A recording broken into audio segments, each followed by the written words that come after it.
Arookutty government ആശുപത്രിയിൽ സജ്ജീകരിച്ചിരുന്ന postmortem സൗകര്യം താൽക്കാലികമായി നിർത്തിവെച്ചു. മോർച്ചറിയുടെ ഉള്ളിലെ തറയിലെ വെള്ളക്കെട്ട് പരിഹരിക്കൽ, ഭിത്തികളിൽ ടൈൽസ് പാകൽ, ശുചിമുറി നവീകരണം തുടങ്ങിയ പ്രവർത്തനങ്ങൾ നടപ്പാക്കുന്നതിനാലാണ് പോസ്റ്റ്മോർട്ടം സൗകര്യം താൽക്കാലികമായി നിർത്തിവെച്ചതെന്നും 1 മാസത്തിനുള്ളിൽ പ്രവർത്തനങ്ങൾ പൂർത്തീകരിച്ച് അരൂക്കുറ്റി ഗവൺമെന്റ് ആശുപത്രിയിൽ പോസ്റ്റ്മോർട്ടം സംവിധാനം പുനരാരംഭിക്കുമെന്നുമാണ് അധികാരികളിൽ നിന്നും ലഭിച്ച വിവരം.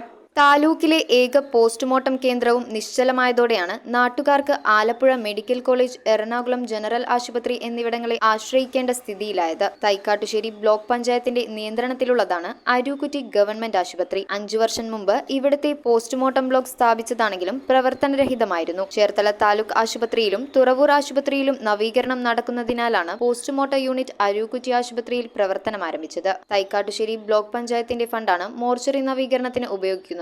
മോർച്ചറിയുടെ ഉള്ളിലെ തറയിലെ വെള്ളക്കെട്ട് പരിഹരിക്കൽ, ഭിത്തികളിൽ ടൈൽസ് പാകൽ, ശുചിമുറി നവീകരണം തുടങ്ങിയ ജോലികൾ 1 മാസത്തിനുള്ളിൽ പൂർത്തീകരിച്ച് അരൂക്കുറ്റി ഗവൺമെന്റ് ആശുപത്രിയിൽ പോസ്റ്റ്മോർട്ടം സംവിധാനം പുനരാരംഭിക്കുമെന്നാണ് അധികാരികളിൽ നിന്നും അറിയാൻ കഴിഞ്ഞ വിവരം. News bureau, Aroor. Mass DMart എരമലൂരിൽ എല്ലാത്തരം ഗൃഹോപകരണങ്ങൾക്കും അതിശയിപ്പിക്കുന്ന വിലക്കിഴിവ്. വേഗമാകട്ടെ, ഈ ഓഫർ ചുരുങ്ങിയ നാളുകൾ മാത്രം.